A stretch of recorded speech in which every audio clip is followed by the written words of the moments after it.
Think about the tension on a suspension bridge. Yeah. For decades, it handles millions of cars, heavy winds, massive temperature fluctuations. Right. It's designed to flex. Exactly. We look at it and assume it's just this permanent fixture of reality. But engineers will tell you that a bridge doesn't just slowly crumble. Oh, absolutely not. It reaches a critical threshold of metal fatigue, and then in a terrifying instant, a cable snaps. And we are definitely looking at the socio-political equivalent of a snapped cable right now. We really are. The modern structures we assumed were permanent, the political center, the public square, the institutional church, they are all experiencing catastrophic metal fatigue. And what's really fascinating here is the reaction to that fatigue. We aren't just seeing people try to, patch the bridge. Right. We're seeing a profound collective exhaustion with the very concept of the bridge itself. People are looking at the foundational architecture of the modern world and, well, deciding it might be time to build something radically different. Which brings us to our mission today. Welcome to this deep dive, styled for you as today's edition of the Morning Roundup. We've got a lot to cover. We are diving into a massive, just incredibly eclectic stack of sources today. We have high-level progressive self-critique, local school board brawls, radical ethno-nationalist theory, internet demographic shifts, and even the deep theological history of the 1800s. It's a wide net. It is. But we are going to distill the critical insights from every single one of these documents and trace the hidden current running through them all. And that current is structural exhaustion. Yes. The modern liberal democratic consensus, the massive bureaucratic institutions, and honestly, the digital spaces we inhabit, they all feel totally drained of meaning. Completely exhausted. Right. And because of that systemic exhaustion, we are witnessing a global scramble. People are seeking tangible meaning in, highly radical political ideologies, digital illusions, and ancient historical frameworks. Now, a quick but really crucial caveat before we jump in today. Very important. We are exploring the raw architecture of the world right now. That means today's deep dive includes sources with intensely charged, deeply polarizing political viewpoints. Ranging from hardline right-wing ethno-nationalism to fundamental critiques of left-wing progressive bureaucracy. Exactly. So let me be unequivocally clear with you, the listener. We are not taking sides. Not at all. We are not endorsing any of these viewpoints. Our mandate today is strictly to act as your analytical guides. We are reporting impartially on the exact ideas contained in these original source materials. Because you need to understand the actual mechanics of the arguments shaping our cultural battlefield. Exactly. We want you to see the blueprint. Okay, let's unpack this. Where is the first fracture in the bridge? Well, the most revealing fracture actually comes from the architects of the bridge themselves. Oh, really? Yeah. We have a source video from conservative cultural critic Oran McIntyre, but the subject of his analysis is actually a podcast hosted by Ezra Klein. Wait, Ezra Klein from the New York Times? That's the one of those prominent progressive voices out there. And what McIntyre isolates in this video is a stunning admission from Klein. What did he say? Basically, a feeling that modern liberalism has just run out of steam. Like it lacks a cohesive, inspiring vision for the future. Wow.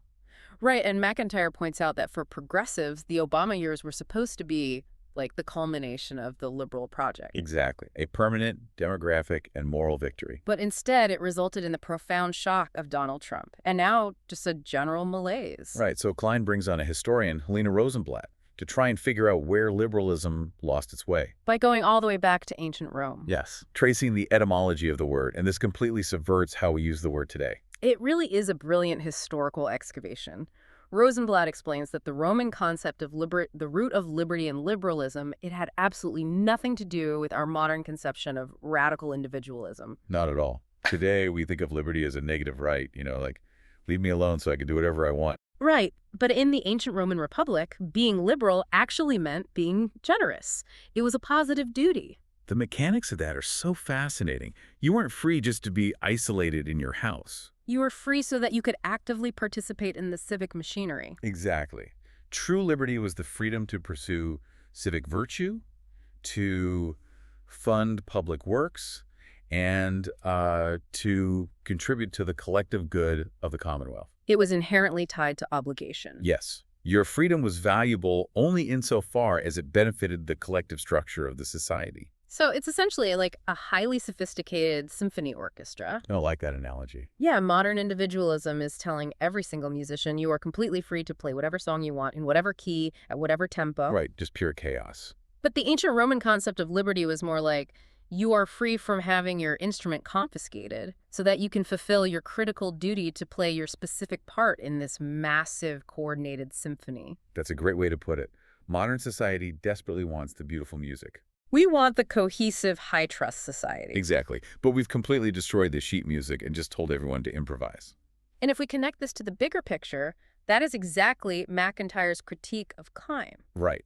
He argues that modern progressives are experiencing a crisis of faith because they want the fruits of a cohesive, virtuous society. Things like immense social trust, mutual care, a shared vision of the good. Yeah, but they have spent the last 60 years aggressively uprooting the roots that traditionally built that cohesion. Which would be what? Shared religious frameworks? Shared religion, homogenous cultural narratives, strict traditional hierarchies. You cannot have a society oriented toward a collective, objective good if your foundational philosophy is atomized individualism. Where every single person defines their own bespoke reality. Yeah. It just doesn't work. The mechanism of cohesion has literally been dismantled. The system is exhausted because it's running on the fumes of an older moral framework that it actively legislated out of existence. So if the intellectual defenders of the system are grappling with this philosophical exhaustion, what does the actual physical embodiment of the system look like, when it tries to exert control? Well, we can see a perfect real-time case study of that by looking across the Atlantic. Okay, to the UK. Yeah.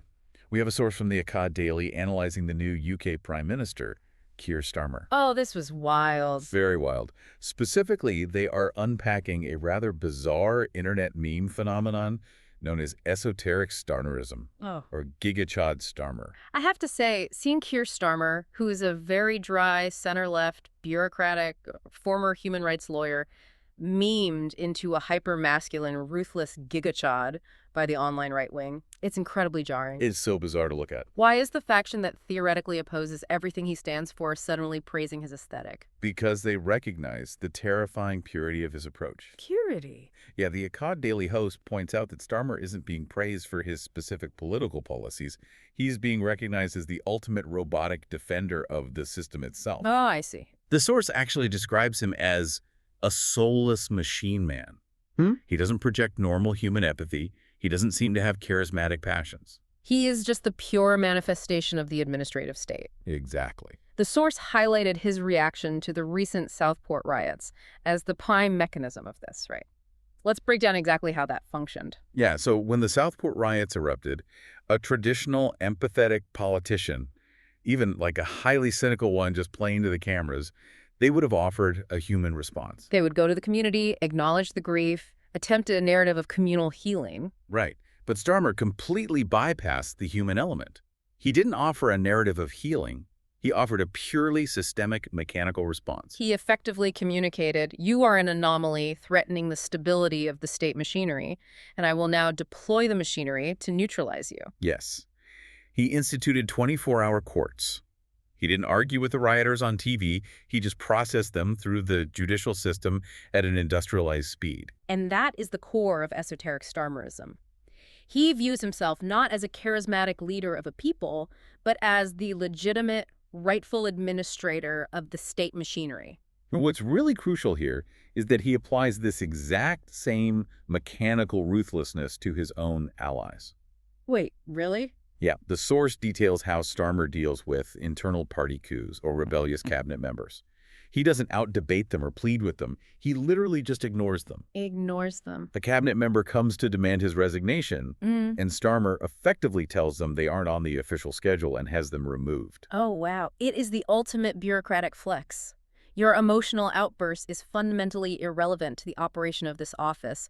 Please submit a form. Exactly, just complete sterility. But this raises a really important question for you listening right now. If the system is now being defended by something this sterile, this devoid of a unifying narrative, how do the critics of the system organize their opposition? Well, they degrade into pure negative polarization. Meaning what, exactly? Meaning people stop aligning based on shared values. and start aligning based entirely on shared enemies. Ah. We see the mechanics of this in another segment from Orrin McIntyre, this time critiquing the conservative movement's sudden warm embrace of comedian Bill Maher. Which is a massive paradigm shift, if you know the history. I mean, Bill Maher has spent decades as the tip of the spear for progressive secularism. Oh, absolutely. He built his entire career mocking conservatism and openly deriding traditional Christianity. But recently, because he has been highly critical of wokeness and the extreme progressive left, major right-wing figures are rolling out the red carpet for him. McIntyre highlights the sheer cognitive dissonance of this shift, doesn't he? Yes. He points to figures like Dave Rubin and even prominent religious leaders like Bishop Robert Barron, sitting down for friendly, agreeable interviews with Maher. They are praising him as a classical liberal who has suddenly seen the light. But McIntyre's throwing a flag on the play. He argues that Maher hasn't changed his underlying teleology, his ultimate goals, at all. Maher still holds a worldview fundamentally opposed to conservative or traditional religious values. Right. The source points out the ultimate proof. Despite all of Maher's monologues tearing down the progressive left, he still publicly endorsed and voted for Kamala Harris. This raises a critical point about the mechanics of an exhausted political landscape. McIntyre argues that modern alliances have become purely tribal. Because the system is so pervasive, anyone who throws a punch at the system, in this case, Maher attacking the progressive wing, is immediately heralded as an ally. Even if they fundamentally disagree with you on what should replace the system. Exactly. It's the ultimate trap of negative polarization. You get so addicted to watching someone attack the ideas you hate that you forget to check if they actually support the ideas you love. You settle for the aesthetic of rebellion instead of demanding true philosophical alignment. That's perfectly said. When the overarching narrative collapses, politics devolves from a debate over the good life into a sheer desperate brawl against the administrative machine. But as we move from macro political theory to local, on-the-ground reality, we see that citizens aren't just complaining about the machine, they are actually figuring out how to hack it. Yes, and we have a highly practical example of a citizen going toe-to-toe with a bureaucracy. Let's talk about the school board. Right. We have a source video from Warren Smith showing a father speaking during the public comment section of a Glendale Unified School Board meeting. This is a masterclass in understanding how the modern bureaucratic system attempts to insulate itself from accountability and exactly what mechanisms a citizen must use to pierce that armor. Let's set the stage. A father steps up to the microphone. He is confronting the assistant superintendent, Dr. Kelly King. And he has two specific grievances, right? Yes. First, he is directly quoting her past statements regarding a policy allowing biological girls to change in front of male coaches in the locker rooms. Okay. Second, he is challenging the district's implementation of gender support plans. And we really need to understand the mechanics of those plans according to the source. We do. The father details that these plans involve the school district actively ranking a parent's level of affirmation regarding their child's gender identity. Ranking them, like on a scale. On a numerical scale from 0 to 10. And if the parent scores too low, if they are deemed insufficiently affirming, the official policy is to deliberately conceal information about the child's social transition from the parents. Setting aside the intensely explosive cultural nature of that specific policy, the procedural warfare that breaks out in this room is what we really need to examine today. It is wild to watch. The very second the father says Dr. Kelly King's name, the school board president cuts his microphone. Right. The board president invokes a specific bureaucratic defense mechanism. He claims the father is violating the meeting's rules of decorum by making a personal attack against a district employee. This is how the system protects itself. It conflates public critique of official policy with personal harassment. But this is where the father's tactic is brilliant. He doesn't fall into the trap of getting emotional. No, he doesn't start shouting about his rights or acting out. He uses a precise, logical exploit in their own bureaucratic code. He calmly points out that Dr. Kelly King is not a private citizen in this context. She is a government employee. He brings exact numbers. He states that she is making over $250,000 a year, funded directly by his tax dollars. And he explicitly clarifies, I am not talking about where she lives, what she looks like, anything like that. This is purely professional, and this is purely governmental.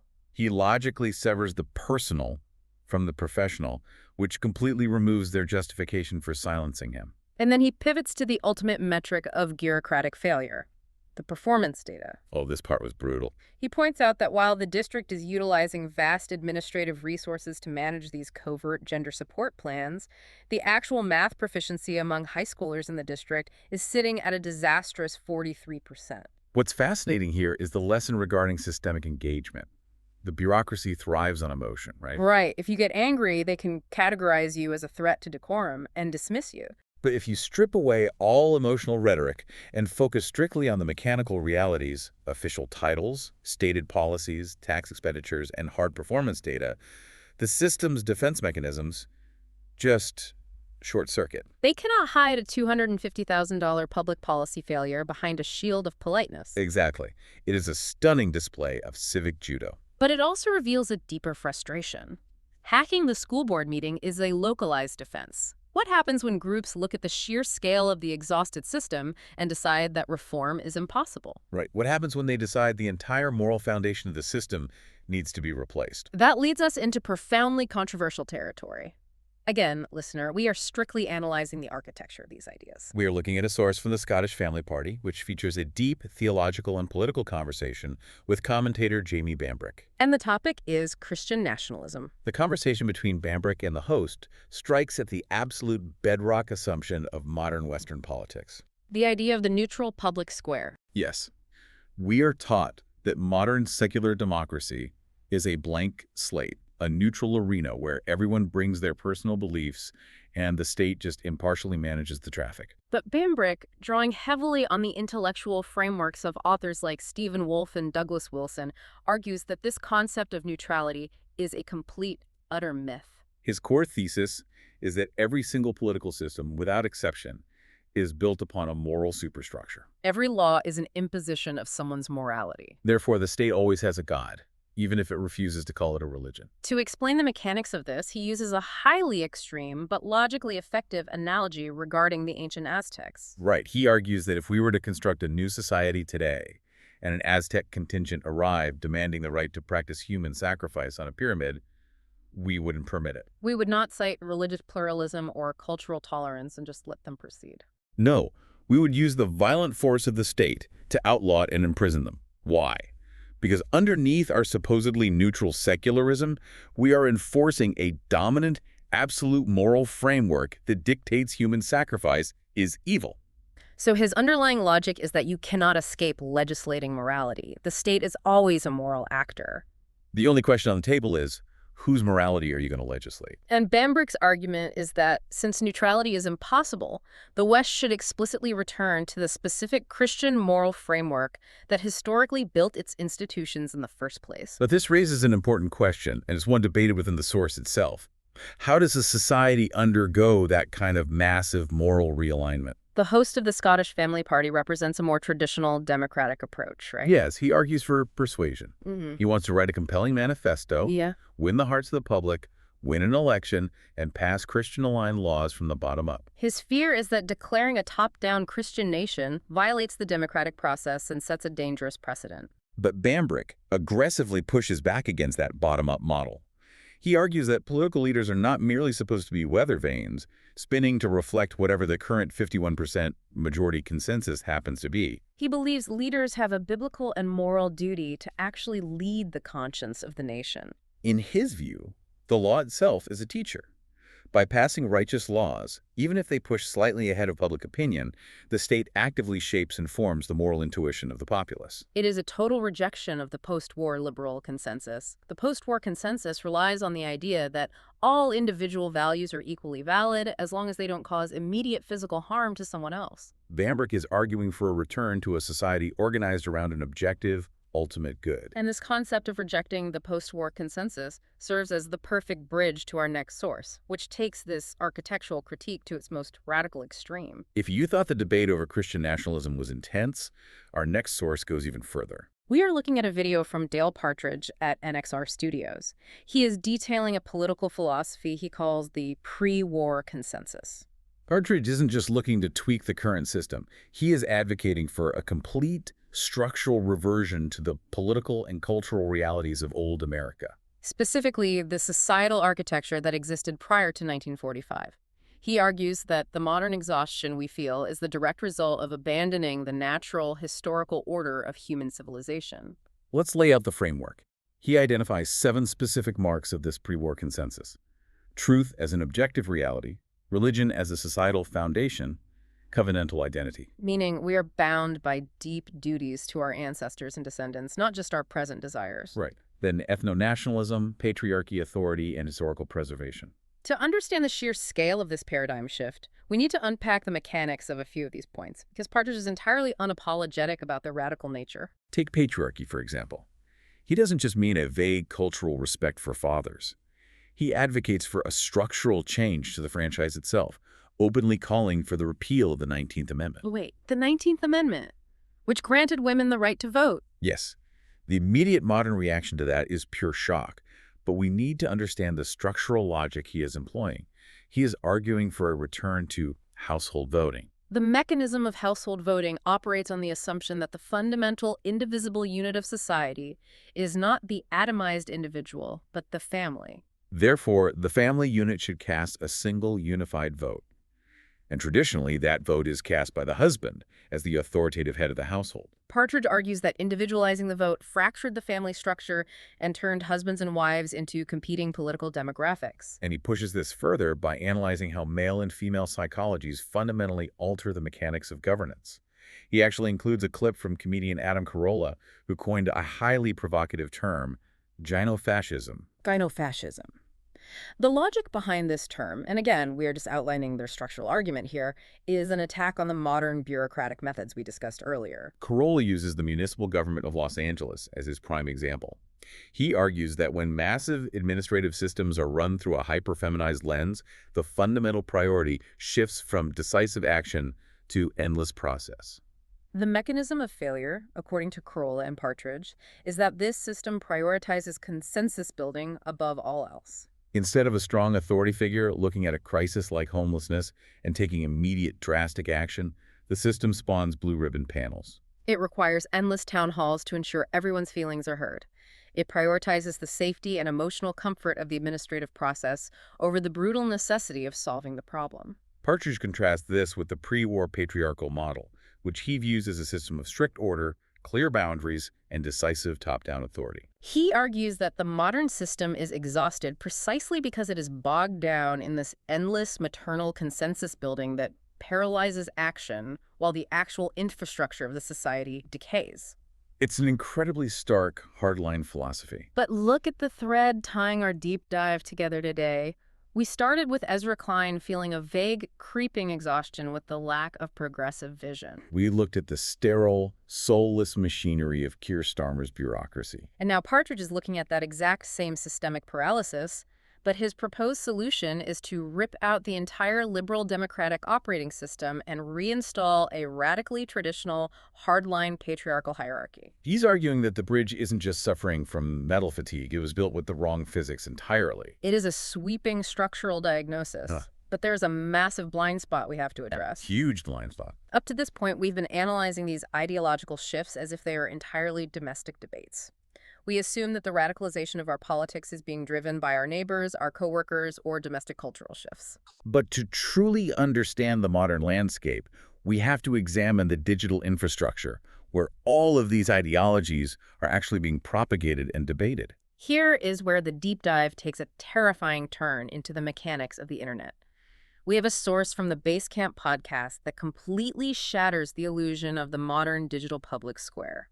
The hosts, Simone and Malcolm Collins, dive into the hard, empirical data of global internet demographics. And the reality they uncover is stark. The internet is no longer Western. If you look at the raw numbers of top internet user bases globally, the United States is the only Western nation left in the top 10. The vast, overwhelming majority of internet traffic and engagement is now originating from places like India, Indonesia, Brazil, Pakistan, and Bangladesh. So why does that matter for our domestic political arguments? Here is where it gets really interesting for you, the listener. The hosts detail a phenomenon they call the third world capture of the internet. We have to understand the mechanics of how the algorithm enslaves the influencer. Let's trace the causality. The source uses the example of legacy conservative influencers to illustrate this capture. They point to a massive, supposedly dominant figure like Tucker Carlson. On social media platforms like X, Carlson routinely pulls in tens of millions of views. He appears to command the absolute center of the American cultural conversation. But the source claims a leak revealed that Carlson's actual paying subscriber base for his private U.S.-centric network was hovering around a mere 7,000 people. 7,000 paid subscribers for a man who was the undisputed king of American cable news. Yes, the disparity between his algorithmic reach and his actual committed domestic base is astronomical. The implications of that disparity are paradigm shifting. It strongly suggests that his massive viral view counts are largely a mirage, driven heavily by foreign audiences. This could be organized bot farms, sure, but it is equally likely to be millions of actual young men in developing nations who resonate with his specific brand of anti-Western establishment or religious rhetoric. Now, apply the mechanics of behavioral economics to the influencer. If you are an online political commentator, your livelihood depends on engagement. Right. If you post a nuanced video about American tax policy, it gets 10,000 views. But if you post a highly inflammatory video attacking Western cultural decadence or hyping up a specific foreign conflict, it gets algorithmically picked up by millions of users in Indonesia or Pakistan, and your view count explodes to 5 million. What are you going to make your next video about? You are going to follow the dopamine and the ad revenue. You will unconsciously or consciously begin tailoring your domestic political commentary to appease a massive, unseen foreign demographic. The source argues this perfectly explains the bizarre, sudden shifts we see in online political factions. Why did entire networks of domestic political commentators suddenly abandon local issues to become hyper-fixated on specific foreign ethno-nationalist talking points or radical religious aesthetics? Because they are playing to an algorithm dominated by the global south. Let the mechanics of that sink in. You might be sitting on your couch, getting your blood pressure up, furiously arguing on social media about the fate of American cultural values. You feel like your country is losing its mind.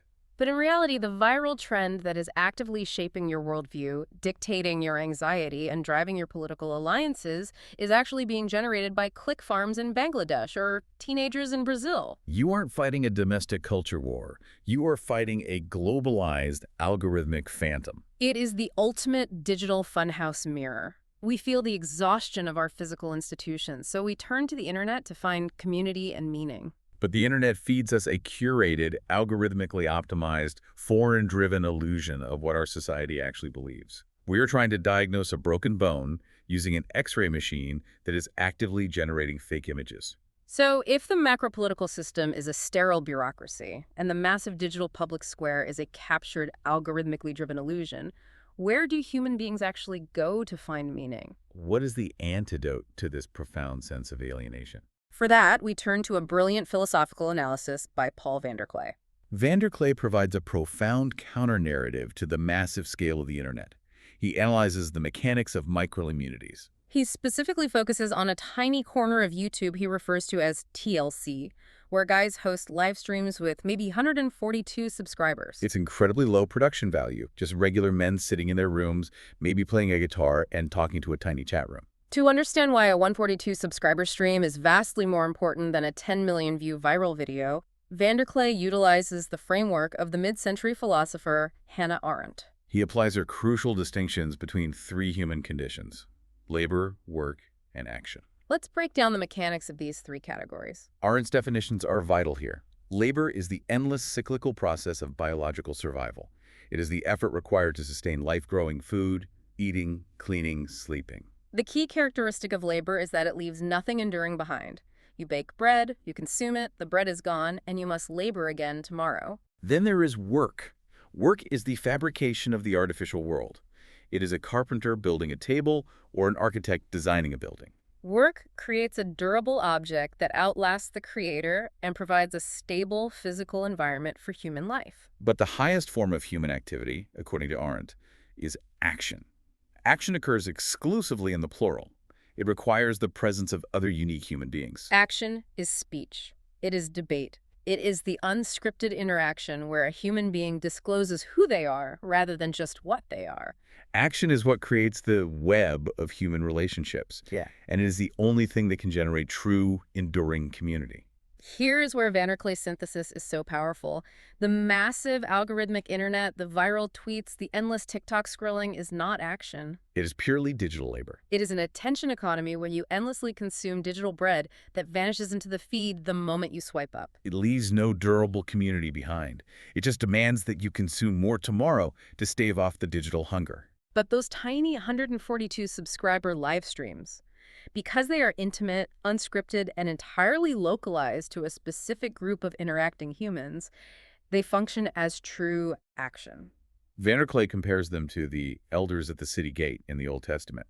These aren't influencers trying to go viral in Pakistan. These are specific men holding space for each other. He describes watching the chat. It's real people offering actual pastoral care. A guy logs on and says, "I lost my job today," or "I'm going through a brutal divorce," and the other 141 people stop and hold that grief with him. They encourage him, they see him. That is the revelation of the subject. That is true action. It perfectly diagnoses the tragedy of our current cultural moment. We are desperately seeking action. We are starving for real connection and a sense of agency. But we are trying to find it by screaming into the void of the macro-political internet, which is mechanically incapable of providing anything but labor. True action cannot happen at scale. It requires the physical or intimate limitation of specific human relationships. But wait, let's play devil's advocate for a second. We tend to think our modern situation is entirely unique because of the internet. Right. But has America ever gone through a structural crisis like this before? Have we ever seen a moment where massive institutions fractured because people demanded hyper-individualized meaning? We absolutely have. To understand the historical mechanics of this, we look at a source from the redeemed Zoomer, Which details the profound theological and sociological earthquake of the Second Great Awakening in the early 1800s. When most people hear early American religion, they picture very rigid, stuffy, orderly Puritans sitting in quiet churches. But the Second Great Awakening was absolute, unrestrained chaos. And it all started with a fundamental shift in the mechanics of theology. The source traces the shift with incredible precision.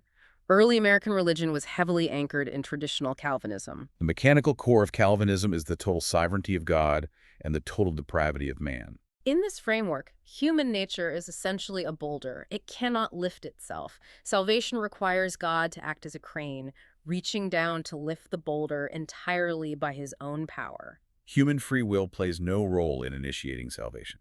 But in the late 1700s and early 1800s, theologians like Samuel Hopkins and Nathaniel William Taylor began tweaking the machinery of that theology. They started introducing elements of Arminianism, suggesting humans actually had the natural free will to respond to God. And then a figure named Charles Finney takes this shift to its absolute radical extreme. Finney fully embraces a concept akin to ancient Pelagianism. He argues that humans possess absolute free will and the complete natural ability to choose righteousness and effect their own salvation. The mechanics change completely. If Calvinism says human nature is a boulder waiting for a crane, Finney's Pelagianism says human nature is a muscle. It has the power to lift the weight. It just needs to decide to do it. And if salvation is a muscle, the church's job is no longer to wait patiently for the crane. The church's job is to build a high-intensity gym to force that muscle to work. That is the exact mechanism that birthed the modern revival. Finney turned conversion into a quantifiable science. He invented new measures, like the anxious bench, where sinners were brought to the front of the room and subjected to intense emotional psychological pressure until their will finally broke and they made a decision. This theological shift toward absolute individualized free will sparked massive, highly emotional outdoor camp meetings. Like the famous Cane Ridge revival in Kentucky, where tens of thousands of people gathered, weeping, laughing uncontrollably, and even barking like dogs. But the most critical part for our deep dive today is the sociological fallout. This hyper-individualization of salvation completely fractured the massive institutional churches. If your connection to the divine is based entirely on your personal emotional choice and your autonomous free will, you no longer need the mediation of an ancient ecclesiastical hierarchy. You don't need the bishops or the synods. Exactly. The source explains how this era birthed the concept of parachurch voluntary societies. People abandoned the slow-moving institutional structures and just started their own highly specific, single-issue groups. They formed the YMCA, they formed radical abolitionist societies, they formed the temperance movement. They even invented graham crackers. Sylvester Graham genuinely believed that an incredibly bland, high-fiber diet would suppress the individualized free will from making lustful choices. We literally have the graham cracker because an exhausted theological system fractured into radical individualism. The ultimate result of this era was the birth of the massive non-denominational movement. The idea that you can strip away all historical labels, buy an empty warehouse, and just be an independent Christian community based entirely on your local immediate desires. If we connect this back to our primary theme, the historical parallels are staggering. The hyper-individualism born in the theology of the 1800s shattered the institutional church. Perfectly mirroring how the hyper-individualism and algorithmic atomization of the 21st century are shattering our massive political systems today. When the central institution fails to provide a compelling narrative, people splinter off into 1,000 independent, highly emotionally charged factions. So if the modern bureaucratic state is an exhausted machine, the internet is a fake algorithm, and radical individualism just fractures us into smaller and smaller angry pieces. What is the actual historical antidote? How did people survive the crushing weight of massive, uncaring systems in the past? For the ultimate historical model of surviving an exhausted empire, we look at the earliest Christians. We have a source from biblical scholar Michael Bird discussing a practice known as the early Christian love feasts, or the agape. Bird points out that this isn't just obscure history, it's right in the biblical text. The Epistle of Jude explicitly mentions these communal meals. Originally, the agape feast was intimately tied to the Lord's Supper, the Eucharist, but it eventually had to be separated because, as human nature dictates, people started abusing the communal aspect. Getting drunk and hoarding food, which Paul severely reprimands in 1 Corinthians 11. But once we look past the initial abuses, the actual practice of the agape feast, as it developed, is a beautiful mechanism of social resilience. Bird quotes the early church father Tertullian, writing around 200 AD, who provides a detailed operational breakdown of exactly how these meals functioned in the face of the massive, hostile Roman Empire. The mechanics of the meal are so countercultural. Tertullian explains that it wasn't a stiff, highly regimented religious service, but it also wasn't a chaotic, gluttonous Roman frat party. They began with a unifying prayer. Then they ate, but they ate only to the point of contentment, deliberately avoiding excess so that the food could be shared equally. And this is the critical mechanism. They engaged in deep conversation, but they did so with the explicit shared understanding that God was listening to every word. This wasn't a restrictive threat. It was a unifying reality that mandated a level of holy, wholesome, and authentic interaction. After washing their hands and lighting the evening lamps, the floor was open. Anyone, regardless of their social standing, could stand up and sing a hymn or offer an exhortation from Scripture, and then they closed the evening in prayer. We have to contrast this with the socioeconomic reality of Rome. A Roman banquet was a physical manifestation of brutal hierarchy. The rich patron sat at the head table eating exotic meats, while the poor clients were seated in the back corners eating cheap scraps. It was a mechanism of dominance. The agape feast was a radical socioeconomic leveling mechanism. The master and the slave ate the exact same bread at the exact same table. It was the ultimate manifestation of Hannah Arendt's concept of action. They weren't trying to overthrow the Roman emperor on Twitter. They were engaged in the physical, intimate interaction of unique individuals, building an enduring micro-community that provided actual pastoral care and survival infrastructure in the shadow of a massive, uncaring empire. It is an incredibly profound model. But before we all log off, buy a farm, and start baking bread for our local love feast, I have to drop one final, utterly brutal reality check into the conversation. Oh, here we go. We cannot romanticize our escape from the system without understanding the very real chains that still bind us. And that reality check comes from a source entirely outside of theology or philosophy, clear value tax. Yes, the cold, hard, inescapable mathematics of mortgage rates. The host of Clear Value Tax provides a very dry, highly technical analysis of exactly why housing is becoming completely unaffordable. And the core takeaway is that the mechanism destroying local stability is entirely, massively systemic. He breaks down the macroeconomic forces dictating the interest rate on a 30-year fixed mortgage. A local bank does not just randomly decide your rate. Your mortgage is tied to massive global systems. It is tied to the fluctuating status of the petrodollar. It is tied to global liquidity crunches. It is deeply affected by the geopolitical escalation or de-escalation of wars halfway across the world, which impacts supply chains and energy costs. He explains the trap of Federal Reserve intervention. If the Fed tries to artificially lower interest rates by stepping in and aggressively buying U.S. Treasuries, they are essentially injecting massive amounts of liquidity printed money into the system. And the mechanics of that are devastating. When the Fed injects that liquidity to drop the yield on treasuries, investors move their money into mortgage-backed securities to chase a better return, which drops the mortgage rate. But that massive influx of printed money spikes overall inflation. So your mortgage rate might drop by 1%, but the actual principal price of the house skyrockets by 20% because the dollar has lost its purchasing power. It is the ultimate macroeconomic checkmate. You can try to build a beautiful, insulated, traditional family structure. You can unplug from the fake algorithm and host a beautiful, historically grounded agape feast in your living room every Sunday. But at the end of the day, you still live within a massive, interconnected global financial system. You still have to pay the systemic toll to the massive banking apparatus just to afford the roof over the heads of the people at your love feast. You cannot entirely escape the machine, even when the machine is profoundly exhausted. Which brings us to the monumental task of synthesizing all of this into a coherent reality. We have to thread this needle. What an incredible journey we have taken today. Let's trace the thread. We started by diagnosing the sterile, exhausted bureaucracy of Keir Starmer and the crisis of faith within modern liberalism. We watched a father use cold logic to hack the armor of the Glendale School Board. We explored the radical structural alternatives proposed by Christian nationalism and the pre-war consensus. We uncovered the terrifying reality that our digital public square is an illusion captured by foreign click farms. We looked at how the hyper-individualized theology of the 1800s fractured the church, and how the ancient agape feasts built resilient communities in the face of empire. And finally, we collided with the inescapable mathematics of global mortgage rates. The overarching theme, tying every single one of these disparate sources together, is unmistakable. We are a society suffocating under the weight of endless systemic labor. We are trapped in sterile bureaucracies and algorithmic attention economies that drain our energy and leave nothing durable behind. Because of that exhaustion, we are desperately flailing around, embracing strange political bedfellows, demanding radical historical throwbacks, searching for true action. We are starved for real, enduring human connection and a localized sense of agency. But as you know, here on the Morning Roundup, we do not just leave you drowning in heavy philosophical theory.